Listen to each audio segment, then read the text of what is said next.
반갑습니다. 날씨가 많이 더워지는 것 같아요. 오늘 제가 이 말씀 올리려고 하는 것은 이 자치라는 것이 여러 지역에서 이루어지고 있는데 정말 자치가 왜 중요하고 자치가 무슨 의미인지도 잘 모르면서 그걸 하려고 하면 안 될 것 같아요. 그래서 사실은 저는 지금 그 주민자치라는 잡지가 아마 관할 구청마다 아마 배부가 되는 걸로 알고 있는데요. 그 잡지에 제가 편집위원입니다. 아마 대부분 선생님들이 여기 와서 철학이라는 단어만 들어도 뭐 이러고 또 거기다 좀 개념을 섞으면 뭐 너무 힘들어 할 수도 있을 것 같아서 조금 생활적인 우리 일상의 언어로 좀 이게 변형을 시켜서 조금 이야기하듯이 한번 같이 고민을 나눠보는 그런 시간을 가져볼까 합니다. 흔히 아마 그 책을 혹시 보셨을지는 모르겠는데 쉽지는 않은 책이라서 독일 베를린 대학에 계신 한병철 교수님이란 분이 계세요. 그분이 피로사회라는 책을 냈었는데 이 피로사회라는 책이 아주 얇아요. 한 100여 페이지 될까 하는 핸드북으로 조그마한 포켓북으로 된 책인데 그게 제가 알기로 굉장히 많이 팔린 걸로 알고 있습니다. 근데 그 책을 딱 펴보면 너무 어려워가지고 일반 독자가 따라가기는 어려운데도 불구하고 그 책이 왜 그렇게 많이 팔릴까? 저는 제가 너무 이게 주관적인 어떤 평가인지 모르지만 한국 사회가 너무 필요한 사회가 아닌가. 그런 느낌이 드니까 아마 그 책 피면 뭐 좀 도움을 받지 않을까라는 생각이 들 만큼 지금 우리 굉장히 필요한 사회에 살고 있다라고 여겨집니다. 그것은 이제 다른 말로 말하면 공동체가 굉장히 위기에 처해 있다라는 이제 상황인데요. 이런 위기에 관한 부분을 조금 세계사적으로 이게 공동체가 왜 위기가 왔는지에 대해서 한번 이렇게 큰 틀에서 한번 생각해 볼 필요가 있을 것 같아요. 그래서 제가 조금 시대별로 조금 간단히 조명을 좀 해보려고 하는데요. 흔히 우리가 중세시대를 종교가 중심이 된 국가라고 많이 합니다.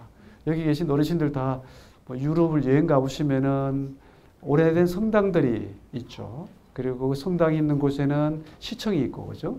그래서 굉장히 그 한 공동체의 중심에 속하는 영역 안에 성전, 이런 성지 같은 것들이 중심에 놓여 있고 거기에 관할 행정구역들이 들어와 있단 말입니다. 그만큼 종교가 중심이 된 국가는 어떤 양상을 띨까요? 다시 말하면 우리가 왜 여기 아마 저도 캐톨릭 신자입니다만 저는 성당을 나름대로 열심히 다닙니다. 근데 여기 혹시 또 뭐 크리스찬, 기독교, 개신교도 계실 거고 또 부디스트, 불교의 종교를 아니면 아예 종교를 안 갖고 있는 분도 계시겠지만 되게 종교를 갖고 있는 사람들이 어떻게 해서 종교를 갖죠? 제가 지금 대구의 그 봉덕성당이라는 데를 다니는데요. 아침 10시 반 미사를 가게 되면 한 신자분들이 한 200여 분 정도 이렇게 앉아 계시는데 평균 연령이 제가 보기에 어림잡아 한 70대 정도. 가끔 이렇게 미사를 드리다 보면은 이렇게 심장이 쏘크가 와서 병원으로 막 가시는 분도 계시고 어떤 분은 막 할아버지가 할머니를 이렇게 어깨에 막 힘을 줘서 모시고 와서 택시 타고 또 가시는 분도 계시고 그래서 굉장히 이렇게 미사를 드리면서 성체식을 하고 제가 앉아서 이렇게 신자분들이 이렇게 재단에 나가 돌아오는 모습을 보면은 참 삶이 슬퍼요. 우리 보통 그런 말 하잖아요. 기저귀 차고 왔다가 기저귀 차고 간다고. 참 인생이 그런 거 서글픈 우리 인생인데, 근데 그런 그 삶의 막바지에 도달하면 젊을 때 그렇게 기세 넘치고 뭐 당당하고 자신감 넘치던 사람도 한풀 두풀 꺾이기 시작하면서 이제는 나를 돌봐줄 어떤 구원자가 없으려나 라고 이렇게 종교에 놓고 하는 경향들을 우리가 종교 한자실에 가보면 많이 보잖아요. 그런데 이게 이제 되게 인간이 스스로 살아갈 능력이 없다고 느끼고 자기의 힘으로 살아갈 수 없어서 어떤 존재의 도움을 필요로 하는 사회가 되면 종교가 굉장히 융성을 합니다. 그러면 중세의 사회라고 하는 것은 인간의 성장기로 말하면 아직 성인 단계가 아니거든요. 그런 부분에 생각하면 어떤 그 인간의 근원적인 이 부족함, 어떤 무력감, 그 불안감 이런 것들이 어떤 절대자에 대한 갈망을 갖게 할 수 있을 거라고 봐요. 그래서 이 중세인들은 인간 스스로가 이 세상을 걸어갈 능력이 있다고 그렇게 확신을 못 갖고 있었나 봐요. 그러니까 절대자를 통해서 삶을 살아가려고 하는 종교적 어떤 믿음이 그들의 삶을 이루어왔다고 봐요. 이런 사회가 되면은 항상 믿음을 이끌어가는 자가 사회의 주도자가 됩니다. 그래서 믿음을 이끌어가는 곳이 교회였고 교회에 계신 분이 성직자였고 그래서 성직자와 교회에 계신 분들이 나라의 모든 권력을 이끌어가고 나라의 모든 재정을 이끌어가는 것이죠. 근데 이게 이러다 보니까 문제는 뭐냐면 권력이 주어지고 자본이 주어지게 되면 달콤함도 있지만은 몰락이라는 어떤 독이 자라날 가능성을 갖고 있죠. 중세가 결국 붕괴하는 과정은 종교적인 어떤 집단 안에 자본이 들어오고 권력이 들어오면서 이것들이 엄청난 지배구조로 형성되면서 중세의 1300년 역사가 순식간에 무너져 내리는 상황이 오는 거죠. 그러면서 이 종교 중심 도시가 깨지기 시작하는데 그 도시 바깥에 어떤 것들이 시장이 생겨나요. 도시 바깥에. 뭐 여러분 독일 같은 데 가보시면은 프라이부르크, 뭐 레겐스부르크, 마부르크, 뭐 그다음에 모차르트가 태어났던 오스트리아 짤츠부르크, 그 짤츠가 소금이잖아요. 소금산이거든, 소금. 그러니까 이런 부르크가 붙은 동네들이 전부 이제 이게 시장이 들어서는 상황이 돼요. 그 시장이 들어서면서 시장에 돈을 갖고 있는 사람이 이제 뭡니까? 종교의 어떤 그런 집단에다가 돈을 주지 않고 그 돈을 오히려 어디다 줍니까?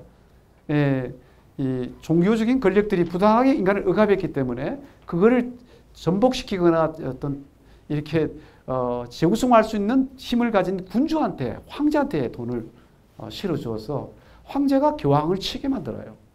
이게 이제 우리가 말하는 이제 카노스의 굴욕이라는 과거의 그 사건이잖아요. 근데 그렇게 하면서 이 군주가 이제 이 상인들이 갖고 있는 돈을 받아가지고 도시 중심으로 이제 하나의 국가가 성립되는데 도시에서 제일 중요한 건 시장이잖아요. 사실은 어떤 그 시장이 있는 곳에 돈이 있고 시장이 있는 곳에 사람의 권력이 움직이게 되니까 사람들이 다 시장을 찾아서 이제 움직이게 되는 거예요. 그래서 우리나라 전부 어촌, 농촌에 사시는 많은 분들이 전부 이 시장이 있는 곳으로 뭐 서울 같은 큰 도시, 중소도시, 도시로 다 이렇게 흘러 나오게 된 거죠. 그래서 도시의 시장을 중심으로 형성된 이 사회를 우리 보통 자본주의 사회라고 합니다. 그렇죠? 예. 우리 중세의 봉건적인 그런 사회와 관련해서 이 자본주의 사회가 되는데 봉건적 사회에서는 이 뭡니까? 하늘에 복종하고 성직자한테 안내를 받고 그래서 우리 삶의 어떤 덕목이 이런 어떤 그런 순종 뭐 또는 이런 복종 이런 것들이 더 중요하지만 이게 이제 순종을 하고 복종을 해서 인간이 살만한 그런 어떤 행복이 오면 예를 들어 제가 모습니다. 그 주인이 저한테 잘해주고 그러면 제가 주인을 잘 모시면 제가 잘 먹고 살 수 있으면 주인을 계속 모실 거예요. 근데 주인이 자꾸 저를 일만 시키고 저를 힘들게만 하면 주인을 버리지 않겠습니까? 그렇죠? 그런 것처럼 중세 때 상인들이 돈을 열심히 벌어가지고 교회에 갖다 주면 이 사람들이 인간 대접을 받아야 되는데 우리 조선에 보면 사, 농, 공, 상 아닙니까? 상인이 제일 밑바닥이거든요. 누구나 밑바닥에 있으면 그 분노가 싹트게 돼 있고 서러움이 싹트게 돼 있으면 그 서러움은 폭발을 할 수밖에 없고 그렇죠. 그래서 결국은 이런 어떤 종교중심 사회, 종교중심 국가에 대한 그것에 대한 어떤 그 변혁을 추구할 수밖에 없게 되는 거죠. 여기서 나온 게 뭡니까? 시민혁명이라는 것이죠. 이때 시민혁명할 때 이 시민이라는 단어를 사실 서양어로 바꾸면 부르주아지거든요. 이 부르주아지는 사실은 우리말로 번역하면 상인입니다. 시장에서 장사를 해서 여러 가지 재력을 갖춘 사람들이 인간적인 어떤 그런 신분차별 속에 살았던 것에 대한 그 분노를 터뜨리면서 자기들이 이 세상에 인간이고 싶은 세상을 열고 싶은 거죠. 그래서 그들에 의해서 만들어진 바로 새로운 사회가 시장이 중심이 되는, 상인들이 제일 좋아하는 건 시장 아니겠습니까? 그러니까 시장이 중심이 되는 사회가 형성이 되면서 드디어 뭡니까? 시장에서 최고의 그 숭상시되는 존재는 뭔가요? 교회에서 가장 숭상되는 존재는 하나님이지만 시장에서 가장 숭상되는 존재는 아마도 돈이겠죠. 안 그러겠습니까? 시장이 왜 갑니까? 돈 때문에 안 가는 거? 그렇죠? 그래서 우리는 옛날에는 뭐예요? 하나님 찾아 교회 갔는데 지금은 돈 찾아 어디 갑니까? 시장 간단 말입니다. 그래서 지금 옛날에는 하나님만 돌봐주면 다 된다 생각하는데 요즘은 돈만 있으면 다 된다 생각해요. 그만큼 종교가 절대화된 시대에서 시장이 절대화된 시대로, 그죠? 이런 이제 돈이 절대화되는 시대로 들어오게 되면서 여기에 이제 사실 심각한 문제가 생겨납니다. 시장이 갖다주는 장점이 있고 시장이 갖다주는 단점이 있죠. 장점은 뭡니까? 신분의 차별을 없애버리고 누구나 노력하면 노력한 만큼 자기 대가를 가져갈 수 있는 그런 의미에서 자기의 미래의 자유가 나름대로 보장되는 사회 장소가 시장이라고 할 수 있겠죠. 그 점에서 시장은 억압됐거나 신분적으로 차별받았거나 자기가 앞으로의 어떤 새로운 발전의 가능성이 없는 그런 절망적인 사람들한테는 시장은 굉장히 기다려지는 자리가 되겠죠. 그런데 문제는 시장이 그렇게 좋기만 한 건 아니죠. 우리가 시장에 뛰어들어가면 어떤 일이 생겨납니까? 능력이 없는 자는 설 자리가 없다는 거죠. 그죠? 그래서 결국은 시장에게는 만인의 자유를 허락하는 것 같지만 만인의 또 이 버림을 각오해야 되는 자리가 되는 곳이기도 하죠. 그래서 시장에 굉장히 중요한 작동 논리가 경쟁 원리잖아요.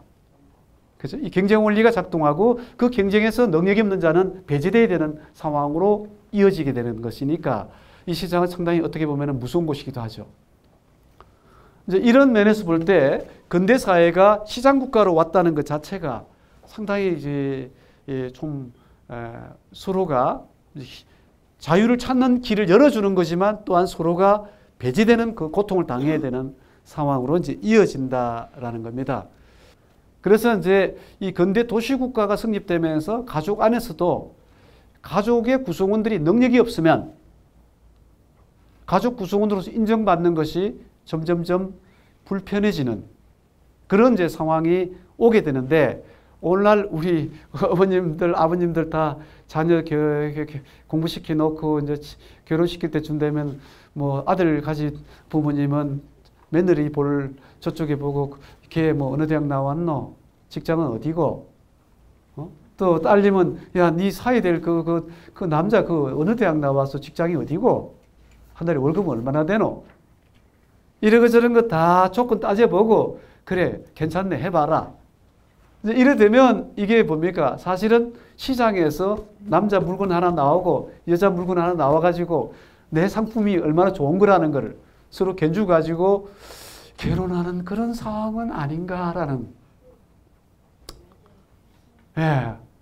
그러니까 이게 사실은 보면은 또 그렇게 해서 아이를 낳잖아요. 아이를 낳으면 그 아이가 공부 못하면 못된 놈 돼요. 공부 잘하면 착한 놈 돼요. 공부 잘하는 놈이 좀 못된 짓도 못되게 보이지가 않아요. 공부 못하는 놈 못된 짓은 되게 못되게 보여요. 학교 가도 그래요. 그러니까 이게 점점 뭐냐면 능력 없는 자는 가정이나 학교나 사회나 어디에서나 설 자리가 제대로 없는 그런 상황으로 점점 이제 치닫게 되는 일들이 우리 현실에 너무 많이 있죠. 저도 첫째 아들이 결혼을 시켰거든요. 지난해요. 결혼을 시켰는데 이놈이 공부를 많이 시켰어요. 제가 돈도 많이 들고 빚도 많아요. 그래서 근데 공부 많이 시켜놓으면 있잖아요. 효자 되는 경우가 별로 없어요. 아들 잘 되면 효자 안 돼요. 아들이 못 돼야 효자가 된다고요. 이게 참 역설적이죠. 예.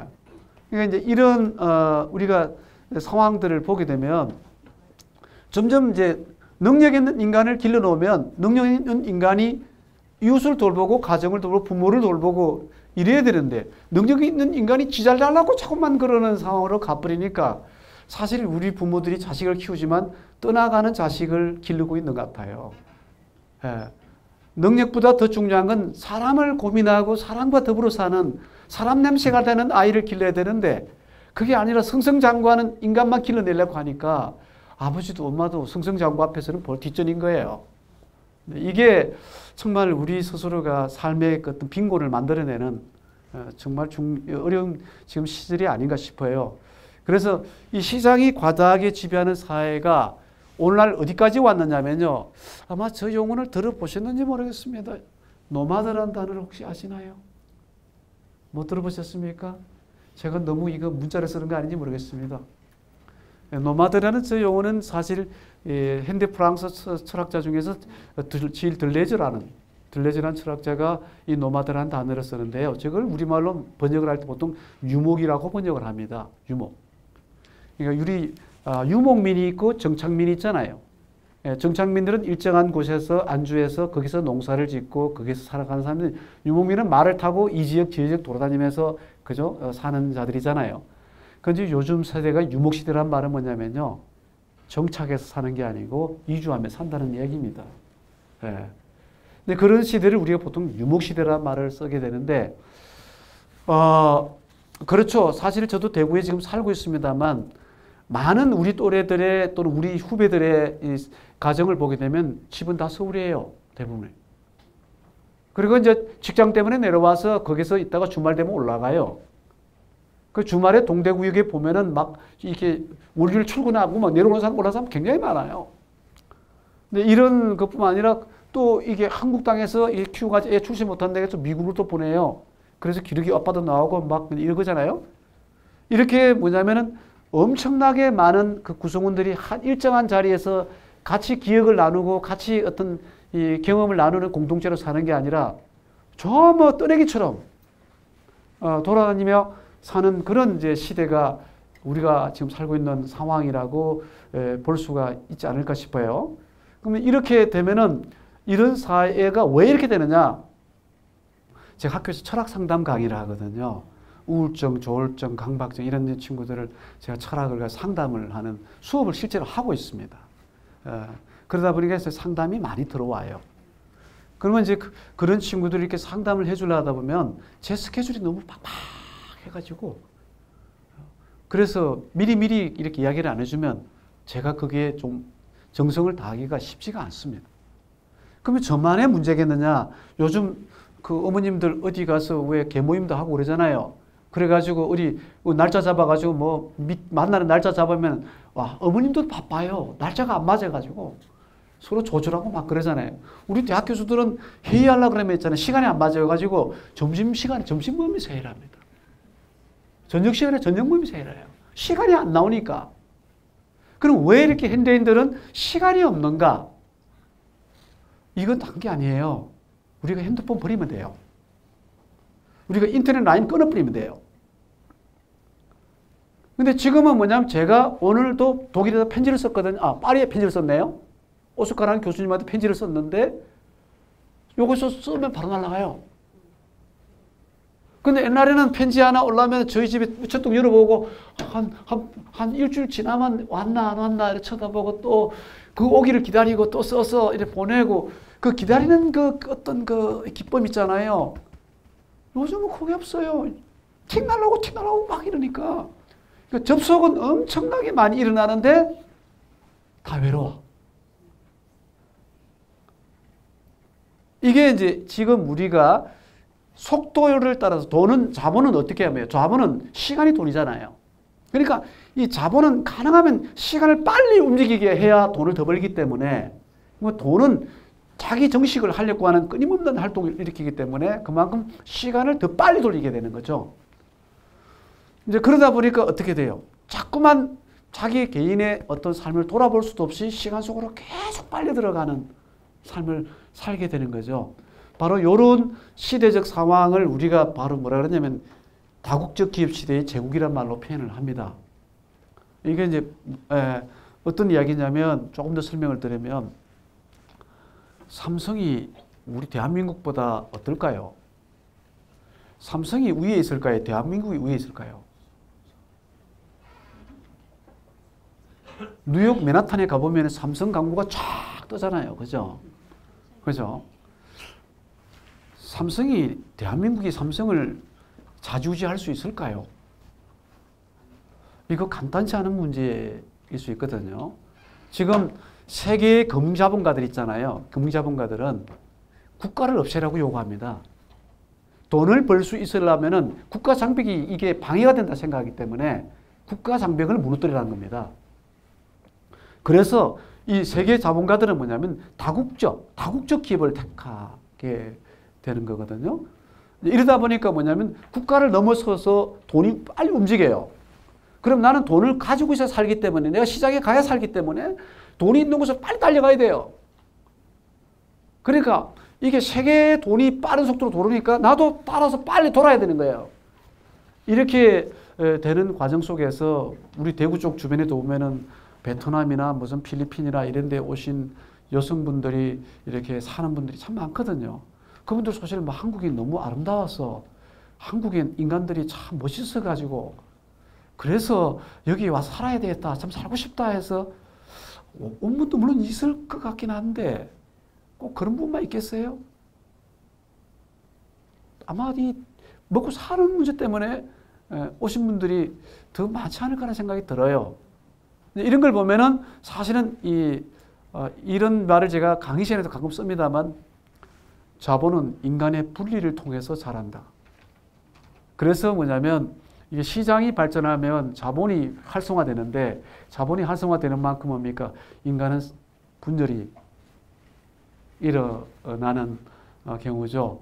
그래서 요즘은 또 이 자본이 어디로 흘러가느냐면 오프라인 여기에 돈이 이렇게 있는 게 시장에 나가서 그 재래시장에 어디 돈이 있는 게 아니고 그 백화점에 돈이 있는 게 아니고 지금 어디 있습니까? 온라인 속에 있죠. 온라인으로 물건 구입하고 온라인으로 막 하고 그러잖아요. 온라인 또 싸다고. 그죠? 또 해외 물건들 좀 싸게 사서 온라인 들어가고 막 그러잖아요. 그러니까 지금 돈이 다 온라인에 가 있거든요. 그래서 사람들이 다 돈이 또 온라인에 가서 온라인으로 들어가요. 전부. 온라인으로. 그죠? 그럼 온라인으로 들어가니까 뭐야? 현실 인간을 못 봐요. 제가 16층에 사는데요. 엘리베이터를 타고 이렇게 올라가다 보면은 저는 그래도 나름대로 또 교육자니까 예의를 갖춰야 되잖아요. 그래서 우리 동네 아파트 주민 타시면 안녕하세요. 예, 어디 몇 동 사세요? 저는 몇 동 삽니다. 이러면 이상하게 쳐다봐요. 저 사람 왜 저러나. 예. 그리고 막 안절부절이에요. 또 젊은 친구들은 막 벽면을 쳐다보고 빨리 안 내리나 이제 이런 상황이에요. 이게 뭐냐면 간접적 만남에 익숙해져 버린 사람들이 돼서 직접적 만남이 너무 어색하고 불편한 거예요. 요즘 식당도 싱글 식당 있잖아요. 혼자 먹고 혼자 술 마시고 그죠? 이런 상황으로 점점 가고 있다라는 걸 보면은 시장으로 오면 올수록 시장으로 그게 또 온라인으로 가면 갈수록 전부 고립되는 이런 상태로 지금 들어서고 있어서 놀랍게도 이 고립이 심하면 반드시 뭐가 옵니까? 고립이 심하면 우울이 옵니다. 우울이 옵니다. 예. 우울이 심하면 자살도 합니다. 그리고 지금 우리가 청소년부터 제가 옛날에 여기 홍제동 녹분동 있잖아요. 그 산동네 독거노인분들한테 제가 초창기 이 자치운동 할 때 마을 인문학 강의를 그 어르신들한테 가서 이렇게 한 적이 있어요. 근데 지금 보면은 노인들은 노인대로 외롭게 돌아가시고요. 어린 아이들은 외롭게 정신없이 뛰어다니고요. 부부는 또 외롭게 서로 직장에서 주고 막 뭐 어떻게든 성장하고 살아남으려고 하다 보니 집에 오면 다들 피로해가지고 이야기가 죽어버린 가족, 대화가 끊어져 버린 가족. 여기 혹시 너 옆집에 뭐 어르신이 돌아가셨는지도 모르는 세상. 이런 이제 우리가 삶의 세계로 들어오고 있는 것은 이런 거대한 흐름들과 함께 나타나고 이제 있다라고 볼 수 있겠습니다. 그래서 요건 말씀을 드리고 넘어가겠고요. 그 다음에 제가 이제 한국 현대사회를 조금 한번 간단하게 분석을 해볼까 합니다. 이 한국 현대사를 저는 이제 읽어낼 때 아마 여기 좀 연세 많이 드신 분은 이런 걸 경험하셨는지 모르겠지만 이런 국가 상실, 국가 분단이라는 걸 겪었잖아요. 우리가 일본의 식민지를 경험하면서 나라를 빼앗겼고 6.25를 터지면서 나라가 또 동강이 됐잖아요.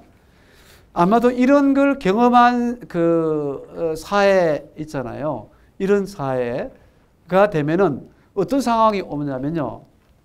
혹시 제가 질문할 때 좀 아시면 답변을 좀 해주세요. 우리나라 초대 대통령이 누굽니까? 자, 이승만 대통령이시죠?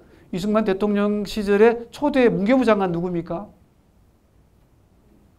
안호상 선생님께서 우리나라 아마 제가 알기로는 정확한 정보는 아닙니다만 제가 알기로는 아마 독일 제1호 박사, 철학 박사인 걸로 알고 있습니다. 이분이 그 쓴 조그마한 그런 책자가 하나 있는데요. 얇은 책인데 그게 제목이 뭐냐면 일민주의, 한일자, 백성민자에서 일민주의라는 책을 썼는데요. 그 앞에 이승만 대통령에게 드리는 글을 썼어요. 그래서 거기에 들어가 있는 이 일민이라는 단어 있잖아요. 한일자, 백성민자 이게 뭐냐면 거기에서 뒤에 뭐가 나오냐면요. 뭉치면 살고 흩어지면 죽는다 라는 게 나와요. 그러면 이거는 이제 6.25를 겪었죠. 나라 빼앗겼죠. 힘없는 나라가 됐으니까 힘을 많이 키워야 되니까 뭉쳐야 될 거 아니에요. 그죠? 그 뭉쳐야 되니까 단계를 강조하고 국가를 강조하고 민족을 강조하고 그래서 뭐 우리는 뭡니까? 국가를 위해서 희생하고 민족을 위해서 희생하고 또 가족을 위해서 누나가 학교도 안 가고 동생들 공부시키고 그죠? 뭐 이런 어떤 이 개인의 어떤 권리나 욕구보다는 전체를 위해서 나를 그게 헌신하는 이런 삶을 우리가 살았단 말입니다.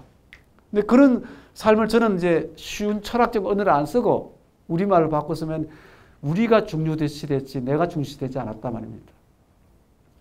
여기 계신 어르신들 국민교육원장 다 외우셨죠? 저도 열심히 그거 외웠었거든요. 못 외우면 탱자나무 그거 까시고 딱딱 땡겨가지고 선생님이 못 외운다고 때리고 그랬거든요. 그래서 그거 못 외울 거 뭐 열심히 외웠거든요.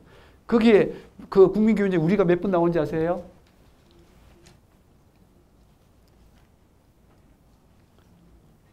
제가 국민교육원장을 연구한 적이 있거든요. 5번 나와요.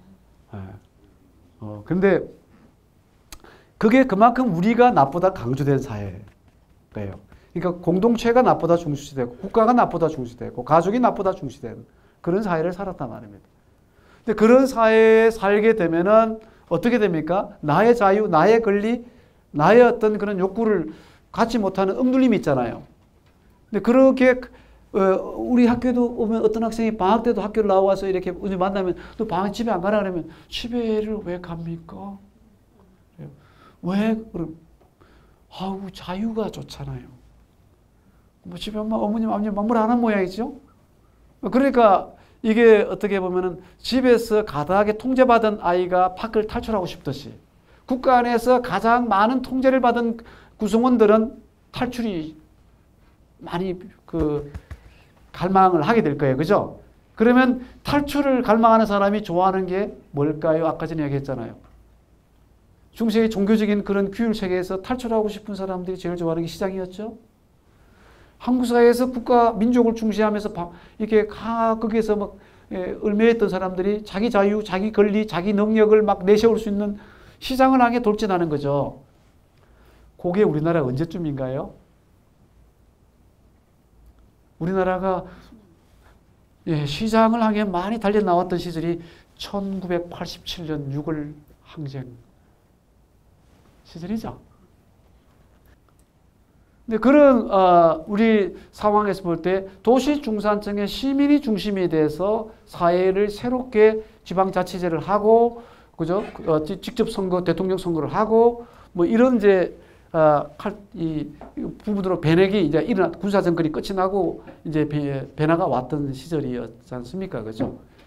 그래서 이제 우리 사회도 사실은 부르주아와 프롤레타리아 노동자와 자본가 사이의 계급 투쟁을 통한 불법적 이런 어떤 투쟁 운동보다는 합법적인 감시 운동, 합법적인 저항 운동으로 방향이 바뀐 게 87년 이후 상황이라고 볼 수가 있겠고, 그때부터 국가 중심 사회에서 시장이 점점점 영향을 갖는 사회로 이동을 해 왔던 거죠.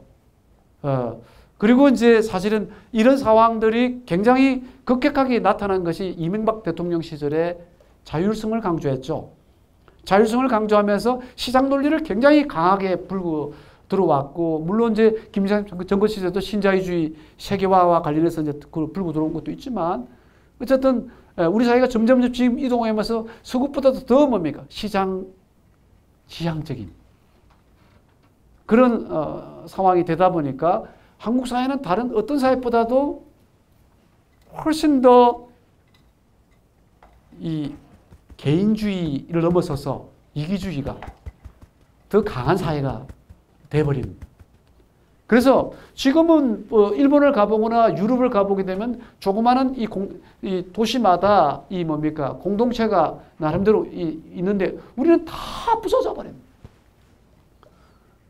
이게 어떻게 보면은 너무 많은 이런 이 통제와 억압의 시대를 살았던 사람은 해체에 대한 욕구가 너무 강하기 때문에, 그래서 집에서 아이를 너무 통제해서 키우면 탈출하고자 하는 욕구가 너무 강해져 버리듯이 우리 사회가 너무 개인주의가 강하게 자라나버린 사회가 됐다는 거죠.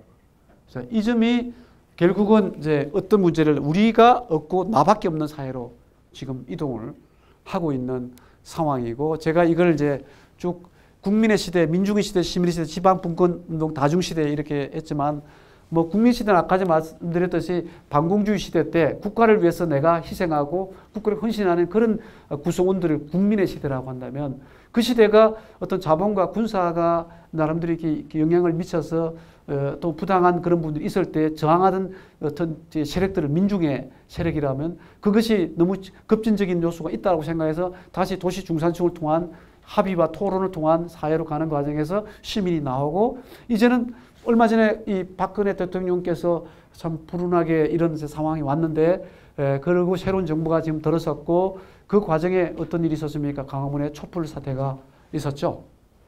그리고 이 촛불 사태는 사실 그 전초는 어디 있었습니까? 이명박 정부 시대에서 광우병, 소고기 시절에 있었던 거잖아요. 그때 청계천에 그 유고생들이 나와서 이제 이야기를 했고, 또 유모차를 끌던 아주머니들이 우리 아이 그 광우병 걸린 소 우유를 먹일 수 없다고 들고 나오고, 젊은이들이 마우스를 질질 끌면서 나와서 광화문 저 앞거리에다 맹박상성 쳐놓고 노래 부르고 뭐 그랬던 시절이 있었잖아요.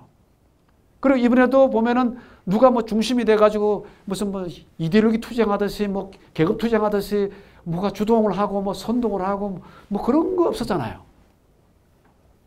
그러니까 지금의 어떤 이 변혁의 중심에 서 있는 사람들은 생활 속에 있는 그냥 생활인들이에요. 바로 이 생활 속에 있는 다양한 개성을 가진 이 개인들을 우리는 이른바 다중이라고 표현을 하는 겁니다. 우리가 지금 이제 사실은 마을이 붕괴된 상황으로 가고 있다는 건데요. 이게 마을이라고 하는 것과 도시의 차이가 뭡니까? 마을과 도시의 차이가 어디 있습니까? 자, 우리가 예를 들어서 뭐 이렇게 우리 대구의 어느 지역의 시내에 보면은 옛날에 그 유명한 문인이 있었던 그런 고택이 있는 지역들이 있는데, 그걸 뭐 개발을 위해서 헐려고 했을 때 안 된다. 이거는 그대로 둬야 된다. 이제 이렇게 해서 내 것을 그대로 지키자. 이런 걸 사실 운동을 해서 그걸 관철을 시켜서 그게 남아서 지금 사실 외부자들이 오서 그게 구경을 많이 하거든요. 그러면 이게 장소는 간단히 말하면 뭐냐면 역사가 묻어 있는 곳입니다. 역사가 살아서 거기에 머물고 있는 곳입니다.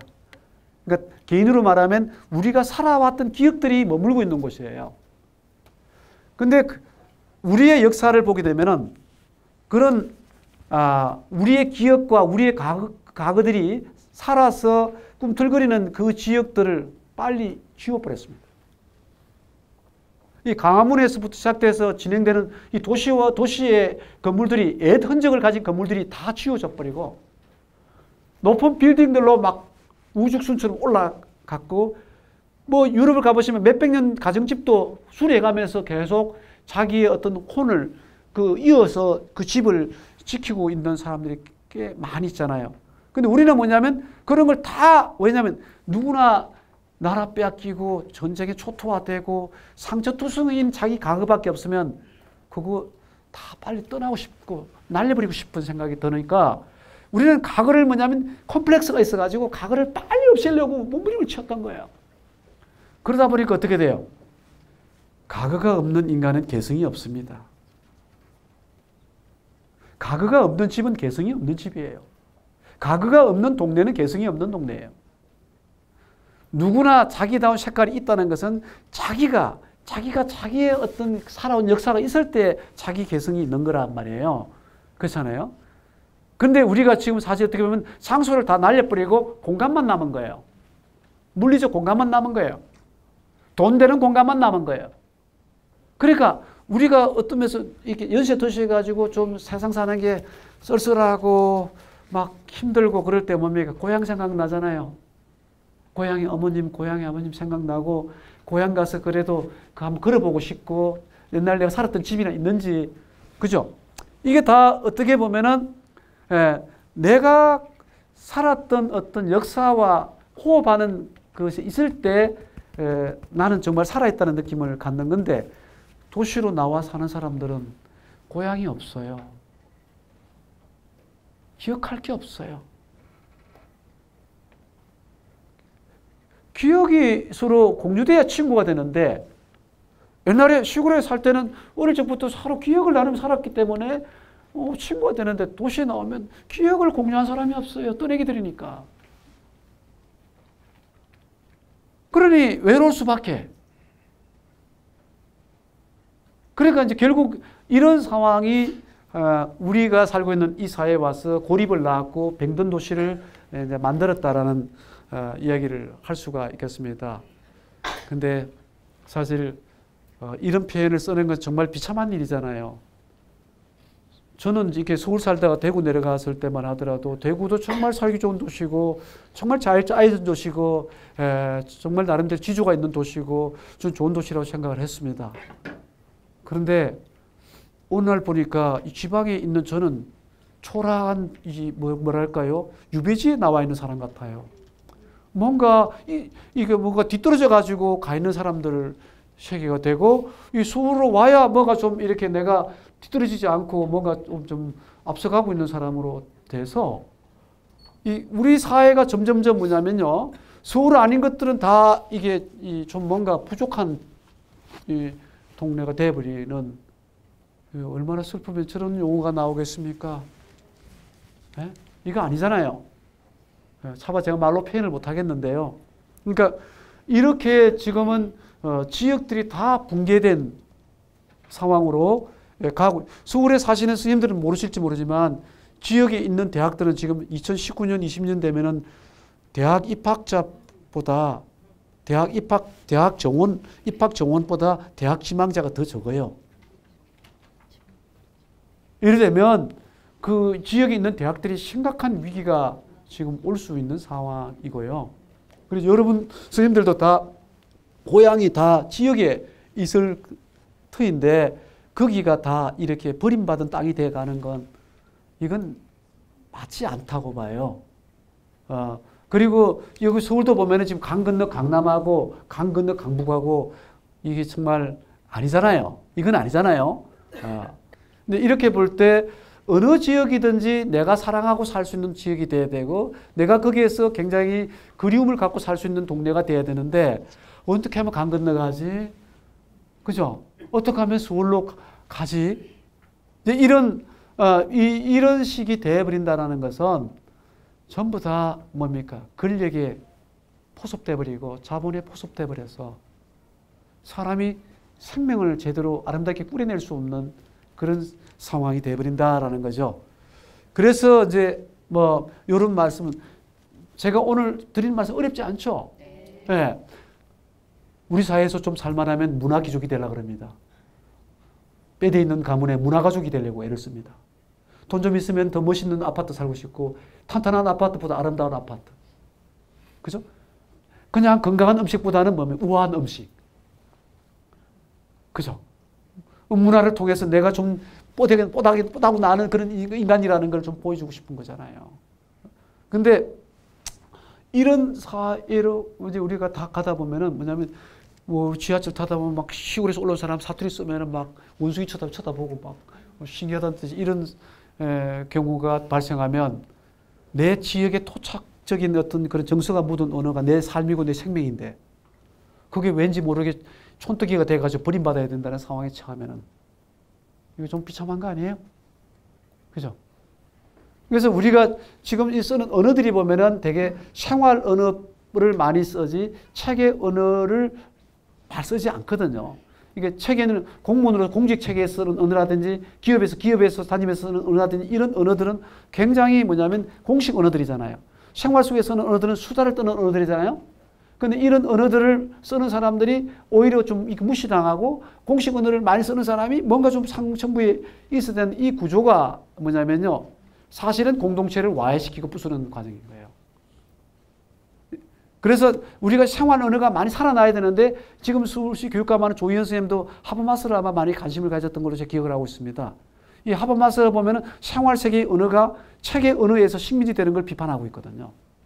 이거 책의 언어는 근력이 붙어 있고 자본이 붙어 있으니까 그런 언어가 소위 우리 생활 속에 쓰는 언어를 압도하는 이게 문제가 된다는 거거든요. 그래서 이 생활 언어를 활성화시키는 게 굉장히 중요하다는 말을 하는데 이런 것들이 이제 가능하려 그러면 내가 살고 있는 생활 세계에서는 언어, 네가 사는 생활 세계 언어, 각 지역마다 차별하지 말고 그 다양한 언어의 어떤 발음들, 뉘앙스들 다 그런 것들에 대해서 소중하게 받아들이면 그게 어떻게 됩니까? 다양성이 살아있는 사회죠. 다양성이 살아있어야 공동체가 아름다운 거예요. 하단에도 꽃이 빨간 꽃 아닌 거 다 죽여버리면 이게 아름다운 게 아니에요. 노란 꽃, 빨간 꽃, 파란 꽃들이 다 조화를 이루어야 되는 거잖아요. 그래서 지금 우리가 가야 될 길은 뭡니까? 차이를 차별로 가져가지 않는, 차이를 사랑하는, 차이를 차별로 가져가서 적대시하는 적대의 정치를 끝내고 이제는 차이의 정치로 가야 된다는 그게 이제 미래 사회가 가야 될 부분인데 이런 면에서 볼 때 자치가 굉장히 중요하다는 겁니다. 자치는 결국 어떤 겁니까? 자기가 살고 있는 그 공동체의 색깔을 잘 지켜내고 그것을 통해서 자부심을 갖고 그죠? 살아갈 수 있는 상황이잖아요. 자치란 말 자체가 뭡니까? 스스로 자짜고 다스릴 치자잖아요. 스스로 다스리는 거죠. 나도 내 개인이 누구한테 다스림을 당하면 안 좋잖아요. 내가 나를 다스릴 수 있어야 진정 나는 행복한 거죠. 그러면 어떤 동네가 스스로 다스릴 수 있어야 그 동네가 행복한 동네지 옆 동네나 어떤 힘센 동네에서 지배당하면 그건 행복한 동네가 아닌 거죠. 그렇잖아요. 그런 의미에서 모든 인간은 그 자유를 추구하는 존재인 이상 스스로 다스리는 것을 굉장히 중요한 바탕으로 삼아야 되는데 근데 스스로 다스리려고 그러는데 이게 잘 생각해 보여야 됩니다. 자치를 할 때 자율성을 주면 자치가 되는 줄 생각하면 착각입니다. 무슨 말이냐면 이게 적절한 분석일지 모르겠습니다. 나는 경제학자 아니기 잘 모르겠습니다. 그냥 제 느낌이에요. 틀릴 수도 있습니다. 그러니까 이명박 정권이 들어섰을 때 그 당시에 수도권 규제 완화를 풀었습니다. 그러니까 자율성을 준다고 해서 그 당시에 뭐냐면 자율형 사립고등학교 자사고가 나왔습니다. 자, 이런 것들이 나오면서 알아서 자율적으로 학교를 운영하라. 알아서 니네들이 그 지역들을 발전시켜라. 이런 걸 하다 보니까 어떻게 돼요? 자립이 안 되는데 자유를 주면 더 어려워지는 거예요. 더 어려워지는 거죠. 그래서 사실은 그러한 정책들이 더 빈부격차를 낳았고 더 중심과 주변을 차이가 나게끔 만들어버린 상황이 온 거거든요. 그러면 결국은 자치가 가능하려면 자립이 가능하도록 해줘야 자치가 되는 거죠. 자율만 준다고 자치가 되는 건 아닌 거죠. 그러니까 아이들한테도 너 자율권 줄게 해가지고 네 가서 님한테 살아라 했을 때 애가 먹고 살 돈도 없는데 자율권 주면 걔 나가라는 이야기예요. 그렇게 볼 때 지역에다가 자치를 하게 하려면 지역이 자립할 수 있도록 중앙정부가 그에 대한 어떤 여건을 마련해주고 뭐 자치를 하라 그러든지 해야 되지 아무것도 안 주고 돈은 다 갖고 있으면서 자치하라 그러면 애 내버리는 거나 별 다를 바가 없다는 이야기죠. 그런 의미에서 이 자율과 자립이 같이 확보가 돼야 자치가 나오는 거지 그거 안 되고는 어렵다는 이야기죠. 그래서 또한 자립과 자율만 준다고 그러면 자치가 되느냐? 그렇지 않다는 겁니다. 연대가 돼야 되는 거죠. 연대가. 그럼 내 동네만 자립하고 내 동네만 그 자율성 갖고 우리만 잘 먹고 잘 살면 되냐 이거예요. 옆 동네 못 살면 어떻게 되고? 옆 동네가 반란이 일어납니다. 우리도 같이 살자고 끼어든다고 그게. 그럼 결국 힘들어지는 거예요. 그럼 결국 그런 의미에서 진정한 자치는 공동체 안에서 구성원들 사이에 연대가 돼야 되고 또 공동체들끼리도 연대가 성립이 돼야 그 자치가 마련이 되는 것이지 그냥 뭐 우리끼리만 다스리면 된다라는 생각을 하는 것은 자치의 기본 정신이 아니다라고 보는 거죠.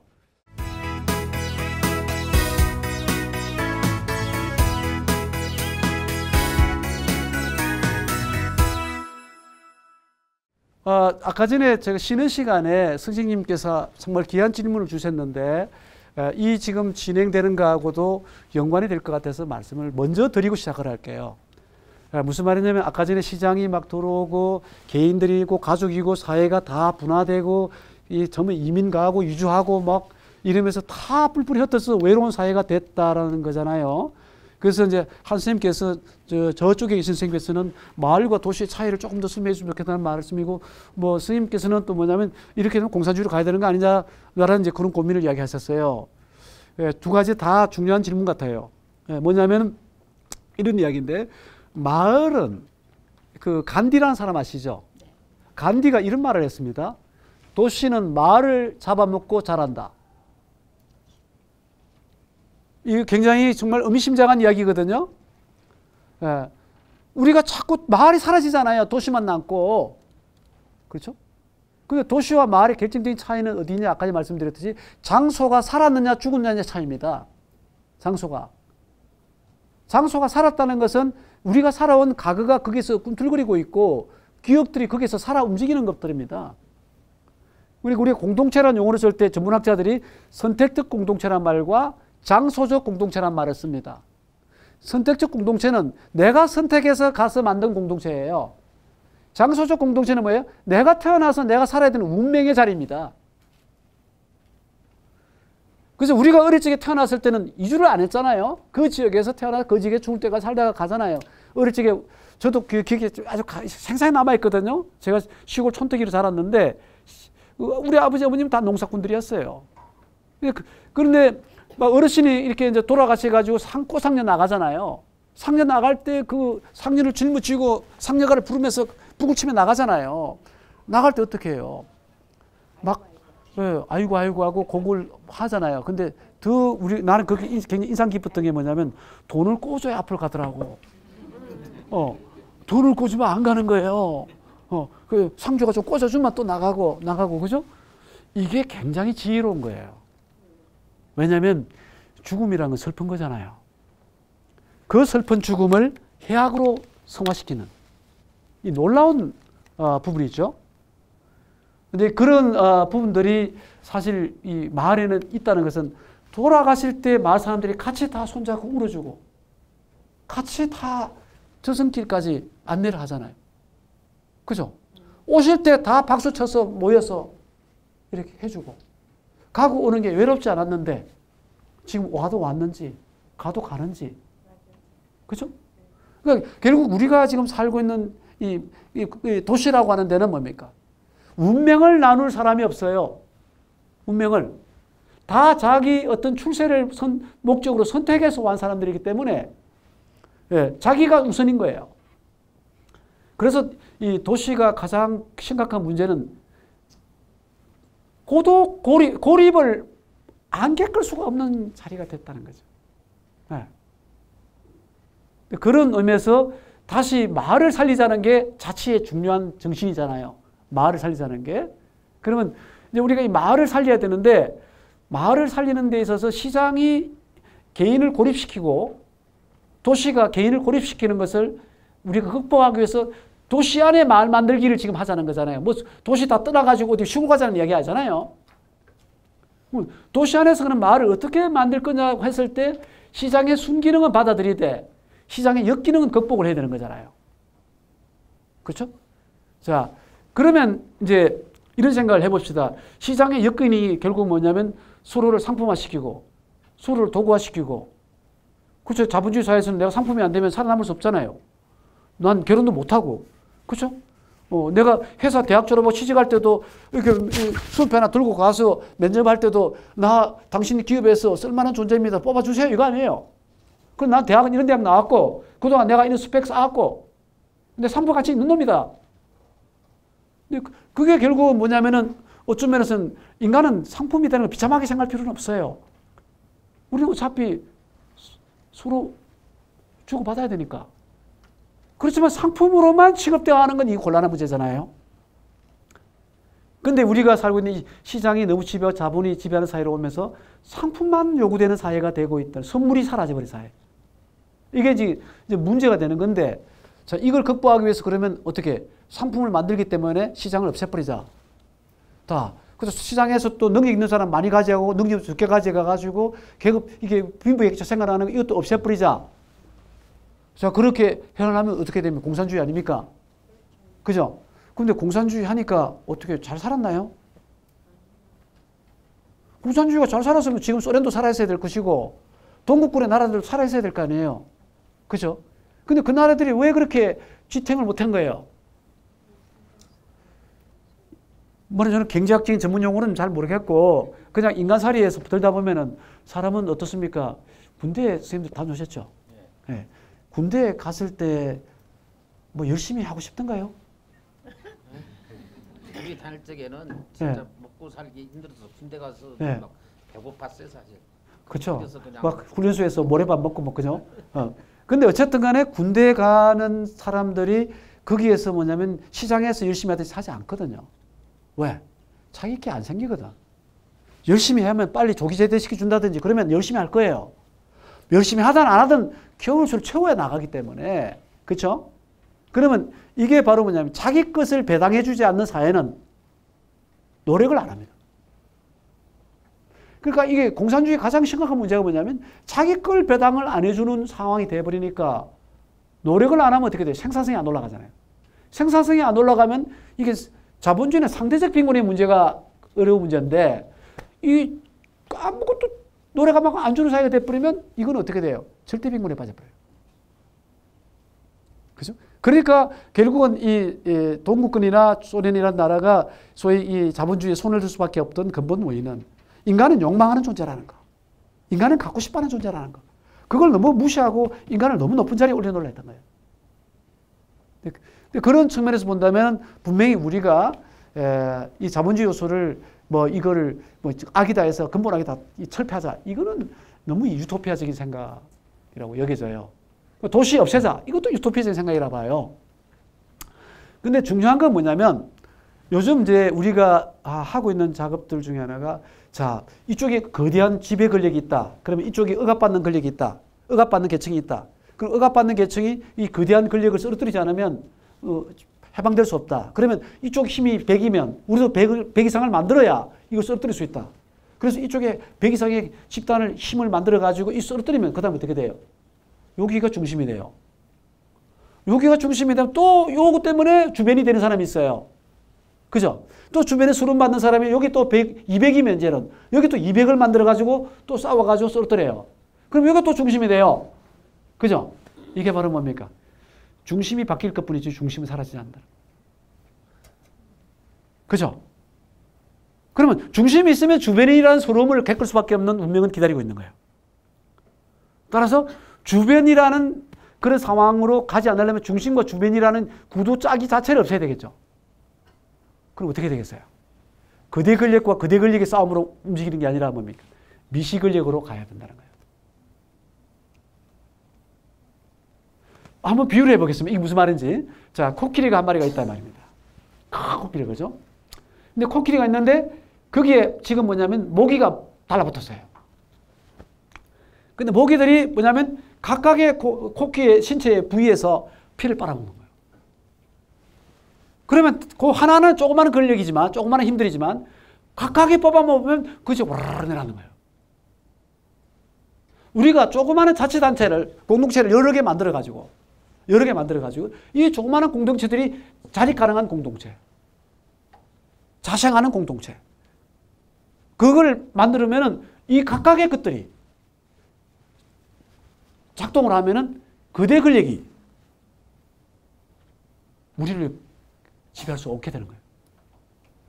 이게 요즘 말하는 이제 미시 운동입니다. 그러니까 자치운동이라고 하는 것도, 자치운동이라는 것도 이런 자그마한 단위체들이 자율공동체를 많이 만들면 거대 집단이 불합리하게 지배하는 것을 막는 거죠. 뭐 예를 들어서 기업을 봅시다. 대만이 비교적 안정된 기업을 갖고 있어요. 그 대만 기업하고 우리나라 이 경제 구조하고 대만 산업 구조를 비교해 보면 차이가 어디 있습니까? 대만은 중소기업이 압도적으로 발전되어 있죠. 그렇기 때문에 몇 개 기업이 희생돼도 거의 영향을 받지 않습니다. 우리 이번에 사드 문제 때문에 내가 중국이 한번 흔들어 버리니까 우리나라 관광 산업의 거의 반 이상이 중국 거 의존하지 않습니까? 그게 흔드니까 이게 휘청휘청하잖아요. 우리도 다자무역을 해야 되는 거예요. 다자무역을. 다르죠. 어느 한 나라 흔들어도 그 영향을 받지 않도록. 그런 것처럼 우리가 지금 뭐냐면 자꾸 서울의 중심에 놓고 모두가 서울로 올라가는 방식으로 서울이 무너지면 끝나버리는 이런 구도는 안 되는 거거든요. 그러니까 각 지역마다 개성을 가진 그런 어떤 이 역사를 가진 공동체가 만들어져서 외국 사람들 오면 여기도 가보고 싶고 저기도 가보고 싶어야지 다 서울로 가고 하면 볼 게 없잖아요. 이거 다양성이 부재한 상황은 결국은 붕괴거든요. 그러니까 신체도 마찬가지예요. 내가 어떤 음식만 계속 먹으면 그것 때문에 무너지잖아요. 다양하게 먹어줘야 되는 거잖아요. 근데 우리 사회가 지금까지는 앞서 말씀드렸듯이 너무나 나라를 빼앗기고 분단을 경험하고 이렇게 했기 때문에 뭉쳐야 된다는 것 때문에 중앙으로 뭉쳐야 된다는 거. 그래가지고 중앙 결집을 해서 큰 기업 하나, 큰 국가 하나 그게 모여가지고 그렇게 몰고 가야 된다는 이런 식의 사고방식이 이제는 끝나야죠. 그래서 결국은 뭐냐면 작은 공동체들이 강하면서도 아름답고 그죠? 그런 것들이 여러 곳에서 이렇게 꽃이 피는 사회를 만들어가는 것이 굉장히 중요하고요. 뭐 이런 비유를 또 하나 해보겠습니다. 제가 한 3년 정도 전인가 시애틀에 가서 제가 미국 철학자 대회에서 글을 하나 발표를 했었습니다. 그때 발표한 게 아마 선생님들 아실 거예요. 그 박정희 대통령 시절에 대통령 비서실에 있었던 박종홍 선생이라는 분이 있었습니다. 그분의 이제 사상과 북한의 김일성 시절에 그 핵심 김일성 주체 사상을 만들었던데 참여했던 황장엽 선생, 또 돌아가셨잖아요. 그 두 분의 그 소위 말하는 북한의 근대화 과정의 김일성의 역할, 남한의 근대화 과정의 박정희 대통령의 활동 이런 것들을 가지고 한국의 근대화 과정이 어떤 모습이었는가를 분석하는 글을 발표했어요. 근데 서양 사람들은 있잖아요. 그거를 관심 있어 봐요. 제가 칸트 전공인데요. 거기에서 칸트 발표해 보세요. 별 관심 없어요. 제가요 햄버거 만들어 가봤자 별 관심 없어요. 김밥을 가져가야지. 다시 말하면 로컬한 게 글로벌한 거예요. 그 로컬은 어디서 나와요? 로컬은 그 지역이 살아온 역사에서 나와요. 역사를 못 살리고 장소를 보고 못하고 그러면은 세계 시장에서 독창성을 갖는 어떤 것을 내놓을 수가 없어요. 아마 혹시 여기 이민 가실 분 누가 계실지 모르겠는데 제가 이제 미국에 잠시 있을 때 그런 왜 피자 가게에 이렇게 가보면 피자들 많이 먹고 그러잖아요. 그래서 내가 저기에 가서 미국에 이민을 오면은 전을 파는 가게를 만들면 될 것 같다.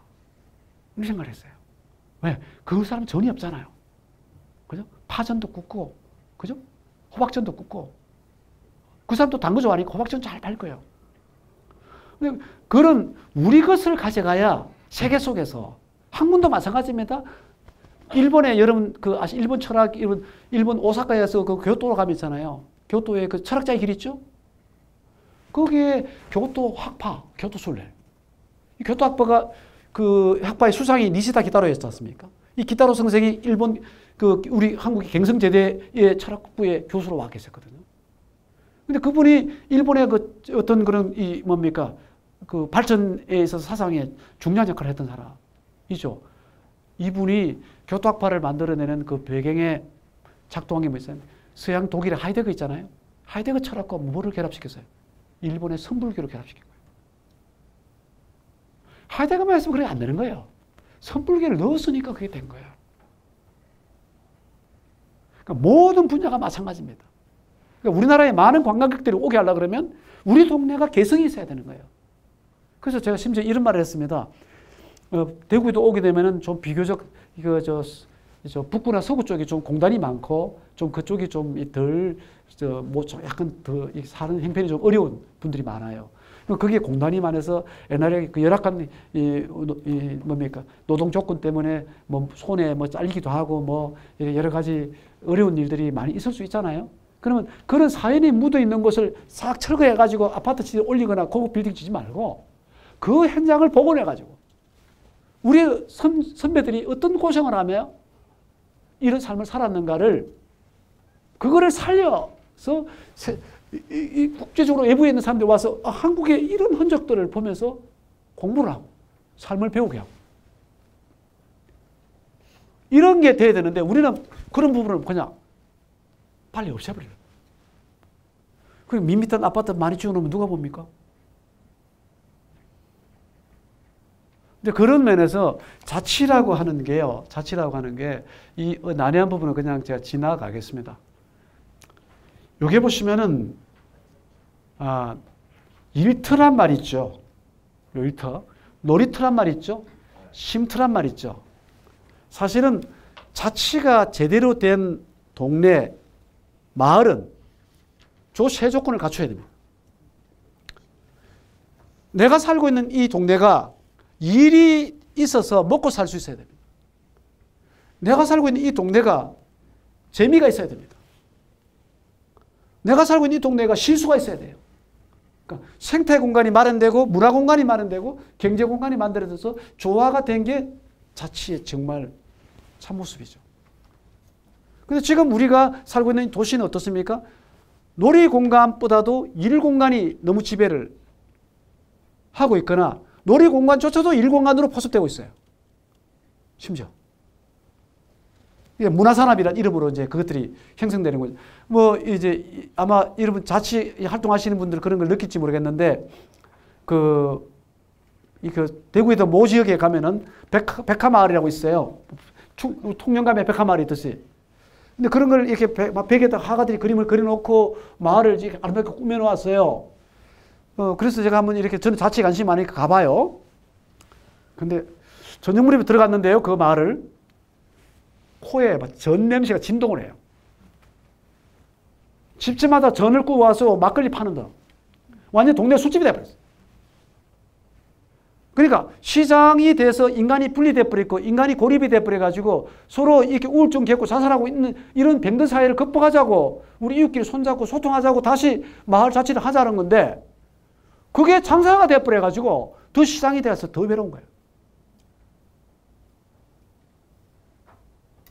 이건 잘못된 거 아니에요?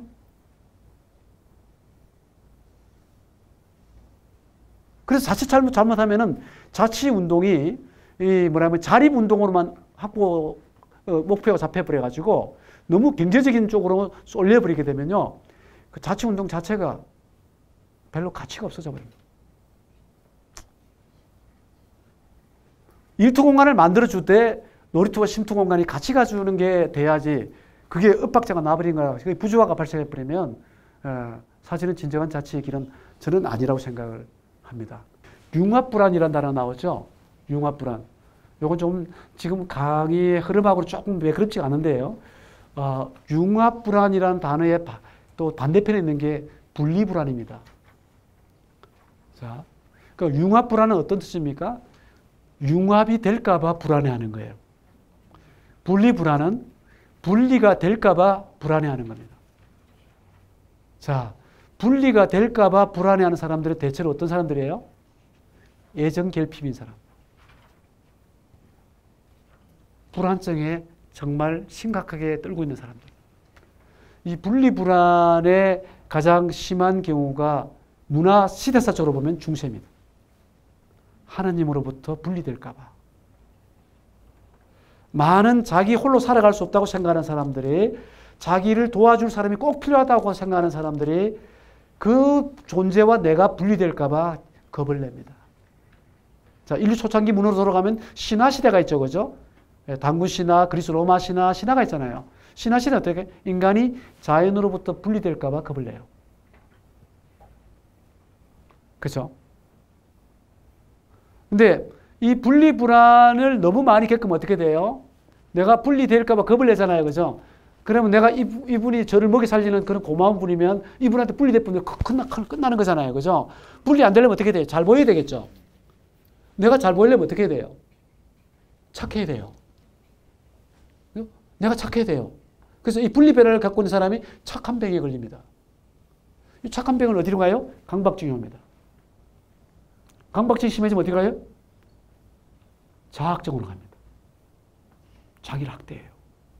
자기를 괴롭혀서라도 잘 보이려고 그래요. 이런 문제가 생기는데 반대로 지금 오늘 자체와 관련해서 제일 많이 현대사회에서 발생하고 있는 융합불안입니다. 융합불안은 뭐냐면 나는 홀로가 되고 싶은 거예요. 엘리베이터 탈 때도 나는 홀로가 홀로가 되고 싶은데 자꾸 융합될까 봐 걱정을 하는 거예요. 어디 소속될까 봐. 어디에 내가 자꾸 이렇게 묶일까 봐. 가능하면 내가 홀로 밥 먹고 홀로 술 마시고 홀로 자고 이렇게 혼자가 되고 싶은 거예요. 심지어 아이들도 요즘 손자들 할아버지 되신지 모르겠습니다만 데리고 뭐 놀러 가자 그러면 할아버지 나 안 갈래요. 나 집에 있을래요. 그럼 너 뭐 할 건데 그러면 핸드폰 들고 놀고 혼자. 요즘 또 식당 가보면 애 까불고 막 울고 오려면 뭐 아이패드 하나 던져주고 놀라고 주잖아요. 혼자 잘 놀잖아요. 그러니까 이게 그냥 혼자 지내는 걸 좋아하는 상태로 가는 것이 융합불안의 특징인데요. 그죠?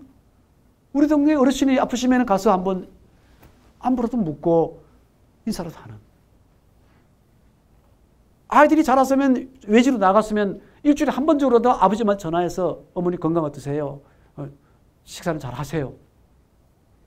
이걸 묻는 그런 어떤 공동체를 우리가 정말 만들어야 된다고 생각을 해요. 그래서 저는 자치라는 것을 뭐 정치 입안하는 사람들이 갖고 있는 거창한 그런 생각을 갖고 있지 않습니다.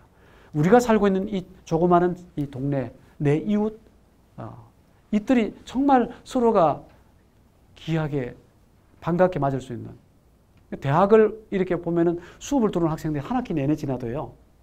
저는 이상하게 다른 전공 학생들이 많이 들어요. 근데 이 학생들이 들어와서 앉았는데 한 학기 내내 인사하는 걸 못 봐요. 그래서 내가 수업이 끝날 때 물어요. 왜 인사 안 하니? 네.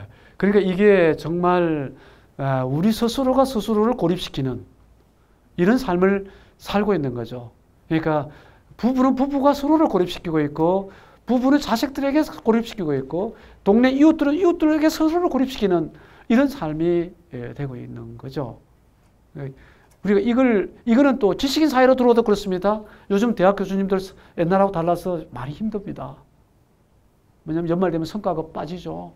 뭐 성진하니, 뭐 성진 못하니, 정년 보장 받니, 못 받니, 뭐 이런 문제들 때문에 자기 방에 앉아서 무구리 잠그고 스탠드 켜놓고 논문 쓰느라 뭐 다른 사람과 관계 문제에 대해서 그렇게 진지하게 고민할 수 있는 여유가 없는 분들이 좀 있어요.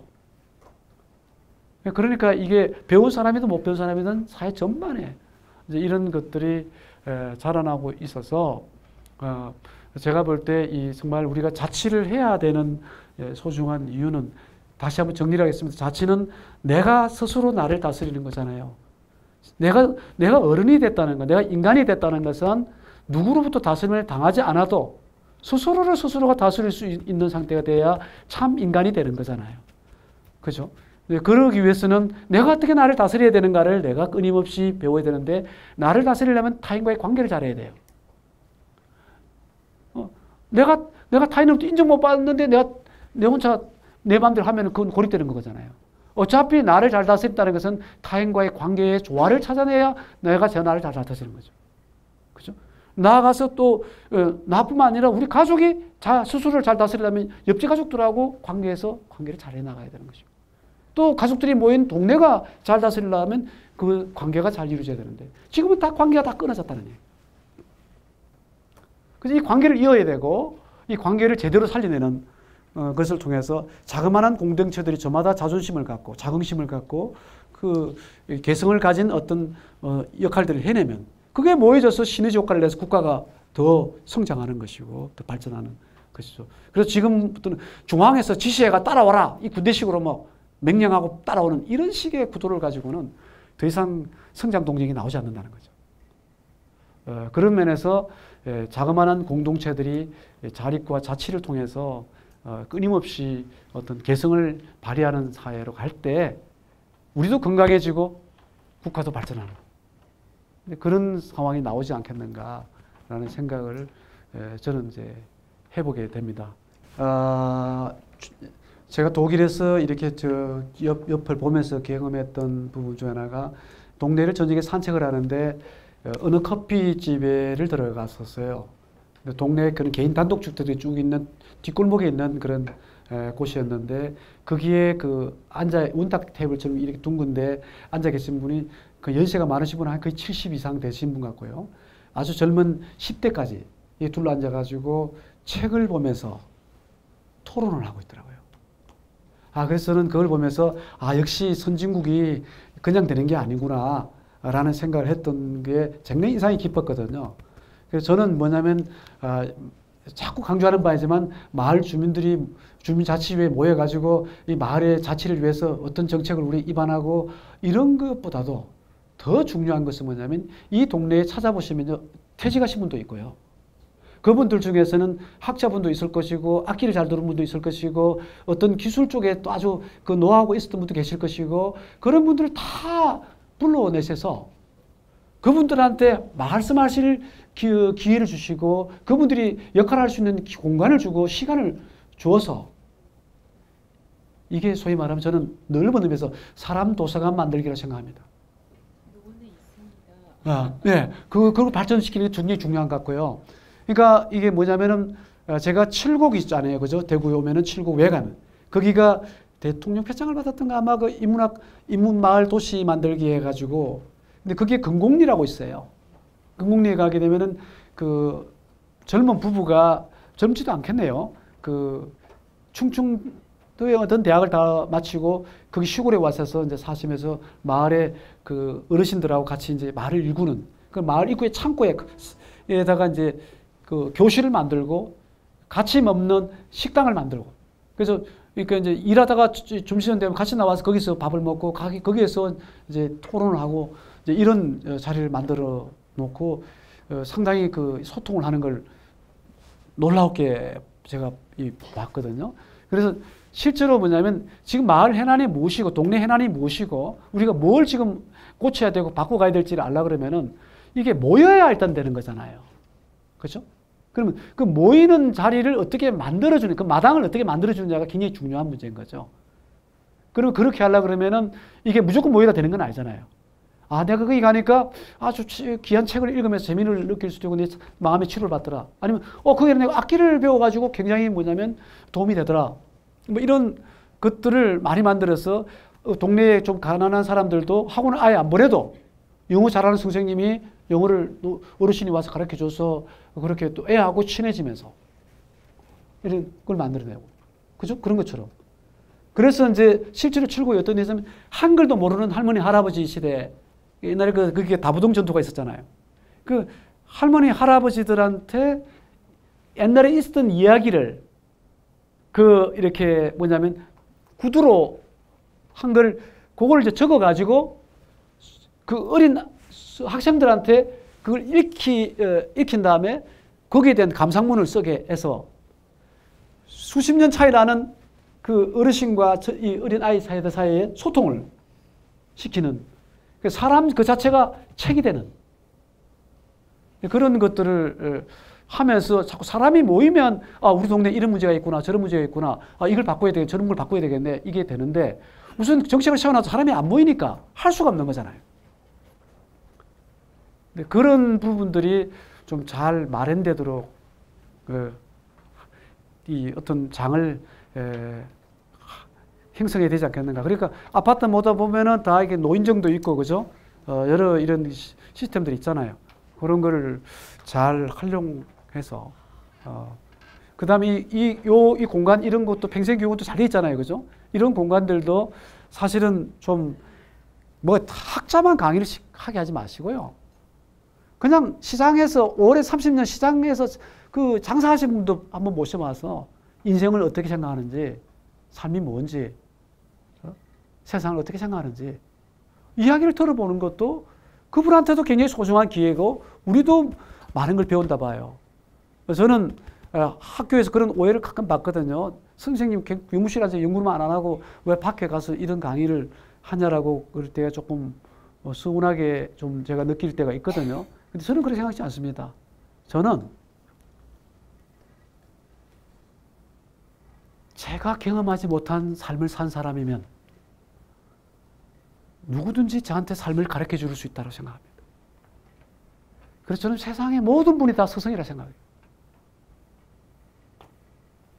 그래서 자꾸만 이런 어떤 움직임들도 막 식자층만 중심으로 움직이는 것보다도 정말 다양한 계층에서 나름대로 고민하며 살았던 사람들의 이야기를 다 만나게 해주는 장을 만들고, 그래서 그걸 통해서 좀 더 화합하는 그런 형성이 돼야 진정한 자치의 길로 가지 않겠나 그런 생각이 들어요.